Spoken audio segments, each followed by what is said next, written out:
윤석열이 옳았다. 자, 반갑습니다. 2026년 8월 23일 오후 8시 디너 브로드캐스팅 라이브 스트림 고품격 저녁 게임 방송 시작하도록 하겠습니다. 자, 파킹 브레이크 릴리즈. 자, 오늘은 로널드 레이건 인터내셔널 에어포트에서 출발해서 보스턴으로 가도록 하겠습니다. 오늘 형님들이 타고 가시는 비행기는 대한민국 국적기인 대한항공 보잉 747기를 타고 가시고요. 고도는 33,200피트, 항속 속도는 200나트로 약 1시간 정도 비행하도록 하겠습니다. 로테이트, 오토파일럿 인게이지, 기어업. 자, 오늘 저녁 방송에서는요, 형님들, 제가 한동안 선관위 관련한 뉴스를 이제 특검이 지금 이제 준비 중입니다. 그죠? 자, 그래서 약간 공백기가 있는데, 며칠 전에 있었던 거 하나 형님들에게 풀고 갑니다. 자, 선관위 고위 간부가 특정 정당 입당 원서 모아준 혐의로 파면됐습니다.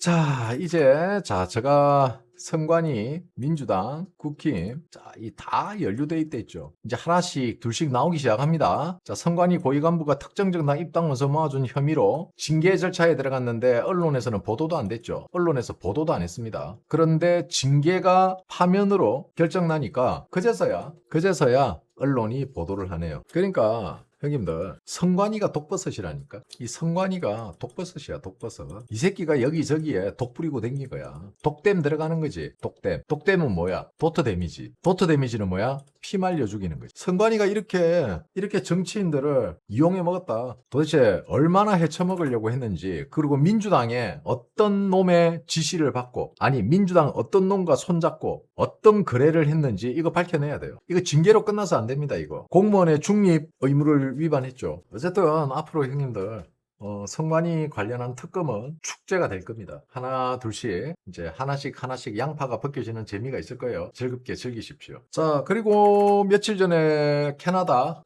관세 50%. 이거 형님들, 자, 제가 캐나다가 중국산 밀수, 자, 캐나다가 미국과 잠정 협의했던 여러 가지 상황들에 대해서 위반을 했고, 그 위반에 대한 대가로 관세 50% 두들겨 맞았다 했죠. 브라질보다 높은 관세입니다. 근데 우리가 여기서 중요한 말은 트럼프가 뭐라고 이야기를 했냐면은 캐나다가 잠정 협의했던 여러 가지 일들을 번복했다. 즉 약속을 지키지 않았다 했거든요. 그리고 말미에 한국도 이재명이 작년 한미 관세 협정을 해놓고 아직까지 전혀 지켜지지 않고 있다. 고로 한국도 캐나다와 비슷한 운명이 될 수도 있다는 뉘앙스의 말을 했어요. 결국은 트럼프는 캐나다뿐만이 아니고 중국과 이 모든 나라들이 중국과 연루돼 있어요. 그죠? 한국에서 중국 택가리로 부품을 재조립해서 메이드 인 코리아로 미국으로 수출하다가 딱 걸렸죠. 자, 이렇듯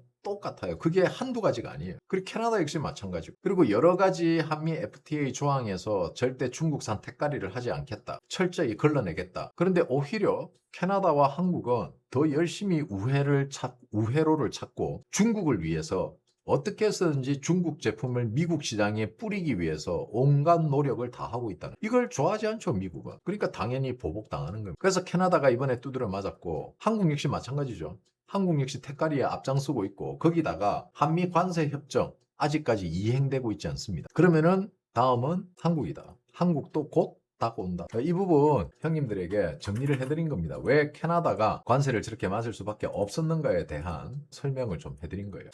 야, 지금 이것 때문에 난리죠, 형님들. 중국인 강제 귀국. 자, 중국인들 강제 귀국되면은 청년들 영구 출국 정지. 지금 외국에 있는 중국 청년들 송금도 중단시켜 버렸어요.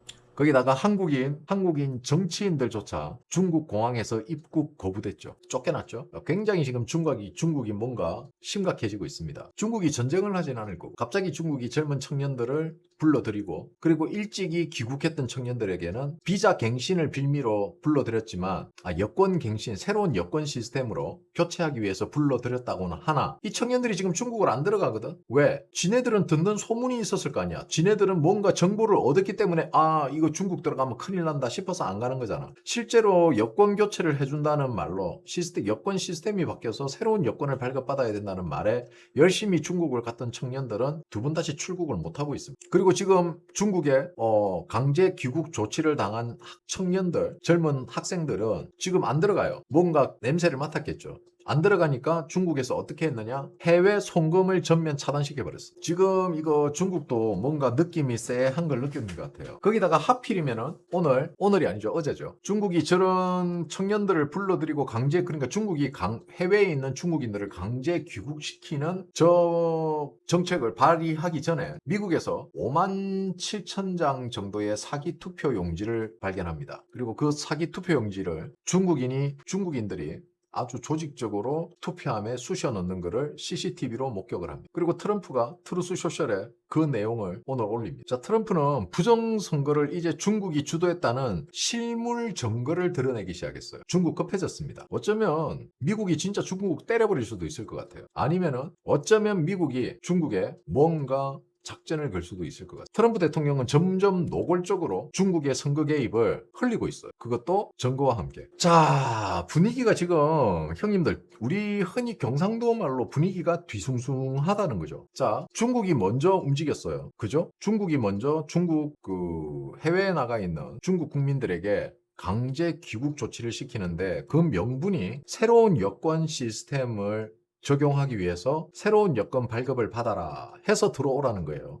근데 그게 중요한 겁니다. 강제 귀국 조치예요. 그리고 먼저 들어갔던 청년들이나 중국인들이 해외에서 업무나 자기 생활을 하기 위해서 다시 나가려고 하니까 더 이상 여권 발급을 해주지 않는다. 중국에 가둬버렸어요. 그리고 이 소식을 전해 들은 중국인들이 영구 출국 금지를 당하니 중국을 들어갈 수가 없는 거죠. 그러니까 이들에게 송금을 할 수 없게 외환 송금을 전면 차단시켜버려요. 중국 정부에서. 자, 이제 이들은 돈을 받으려면은 자기네들이 미국에서 아르바이트해서 돈을 벌어서 써야 되는 상황이 생겨버려요. 그리고 이 사건이 벌어지고 나서 이 사건은 지금 진행형입니다. 진행되고 있습니다. 미국뿐만이 아니에요. 미국, 한국, 일본, 전 세계의 중국인들이 지금 갑자기 사라지고 있습니다. 물론 기화하거나 시민권을 가지고 있고 한국에서 정상적으로 활동하고 있는 사람들, 이런 사람들도 포함되어 있는지는 모르겠습니다. 그런데 중국인들이 사라지고 있어요. 전 세계에서 지금. 어디로? 중국으로 다 돌아가고 있어요. 그리고 그때 때 맞춰서 백악관에서 트럼프 대통령의 트루스 소셜의 트럼프 대통령 계정으로 중국인들이 투표를 하는 게 발각이 됩니다. 그리고 그게 트럼프 대통령에 의해서 트루스 소셜에 게재가 되고 이게 언론, 유튜브, 커뮤니티를 통해서 확산되고 있어요. 과연 우연일까요, 이게? 그리고 이재명이 8월 17일 날 종전에 대해서, 북한과 종전에 대해서 다자 논의를 제안했어. 야, 우리 같이 해. 야, 우리 북한, 미국, 중국, 우리 종전하자. 제안을 했어요. 그런데 북한과 미국과 중국은 알바노입니다. 들은 척도 안 해요. 어떠한 발표도 안 하고 어떠한 언론 보도도 없습니다. 미국, 북한, 중국은 이재명의 소리가 안 들리는 것 같습니다. 들어도 못 들은 척. 야, 저 새끼 부른다. 야, 큰일 났다. 어쩌지? 못 들은 척해. 안 들린다.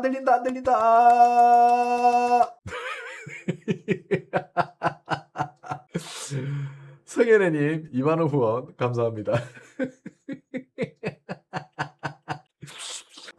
진짜 야, 이거 뭐냐? 야, 이거 진짜 너무한 거야. 아니, 진짜 이러면 안 된다고. 아니, 진짜 한국 이러면 안 됩니다. 진짜 이거 진짜 심각해요. 야, 이게 뭐냐?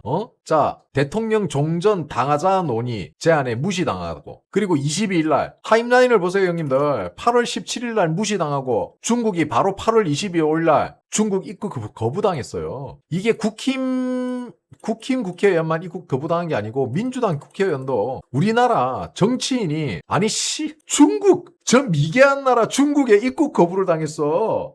진짜 씨발. 아유 그러니까 지금 뭐라 그러겠어. 북한하고 중국하고 미국은 야야야 못 들은 척해 저 새끼하고 엮이면 존나 피곤해. 안 들린다 나무아미 답을 간세 연보살 아멘 하느님 아버지. K패스 하더만 K패싱 돼버렸어. 패스가 패싱이 돼버렸어. 패스가 패싱이 돼버렸어요. 야, 이건 우리 일찍이 형님들은 어떻게 생각해? 내 방송 몰래 듣고 있는 일찍이 형님들 한마디 써주세요. 너 그 재매이 형님 사고 쳤어 지금. 자, 형님들, 제가 예전에 형님들에게 이야기했죠. 현대자동차 이야기 잠깐 할게요. 살짝 옆길로 좀 새겠습니다. 자, 현대자동차가 지금 현재 미국에 새로 지은 자동차 공장이 이름이 뭐였더라? 아리조나입니까? 아틀란타입니까? 기억이 안 나네. 어쨌든 그때 현대차가 가동률을 50% 가동률을 가지고 있댔죠. 가동률. 그죠? 그래서 그때 당시 약 50만 대를 생산하고 있다. 조지아.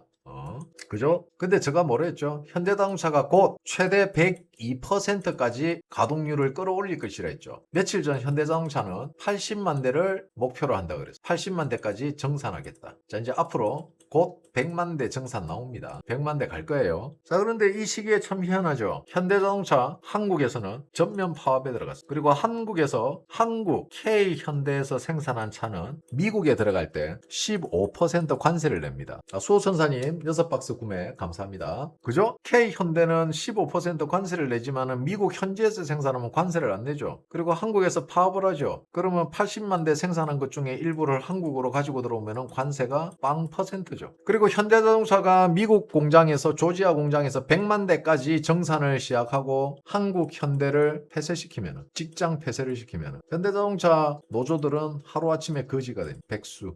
제가 이렇게 가기 위해서 한국 공장을 줄여 나가기 위해서 그래서 지금 좆도 팔리지도 않을 제네시스 GB90 전기차를 울산 공장에서 생산하기로 했어요. 제네시스 GB90 그 몇 대 팔리지도 않아요. 그거 던져준 거야. 노조한테. 그리고 잘 나가는 아반떼, 아이오닉 이런 전기차들은 전부 어디로 간다? 산타페. 전부 미국 공장으로 점점 넘어가고 있다. 아직까지 눈치를 못 채는 거냐? 아니면은 노조위원장, 노조 간부들이 노조원들이 이런 걸 눈치 못 채게 선동질을 하고 있는 거냐? 이거 노조위원장은 알고 있을걸? 노조 간부들은? 제가 알고 있는 노조 간부는 알고 있어요. 그리고 현대가 왜 이렇게 가격 정책을 개똥으로 만드는지도 알고 있습니다. 최근에 통화를 했거든. 저번 주 수요일인가? 목요일날. 자, 긴장하셔야 될 겁니다. 현대차 관계자분들 진짜 긴장하셔야 돼요. 노조 간부들은 웬만한 사람들은 지금 다 알고 있을 겁니다. 현대가 앞으로 어떻게 갈 것인지 그리고 앞으로 대한민국은 미국에서 역수입해서 들어오는 자동차를 형님들은 메이드 인 조지아 자동차를 타시게 될 겁니다. 윤석열이 얼었다 이 새끼들아. 구독, 좋아요, 알림 설정 꼭꼭꼭꼭꼭꼭 꾹! 어쩌라고 야호!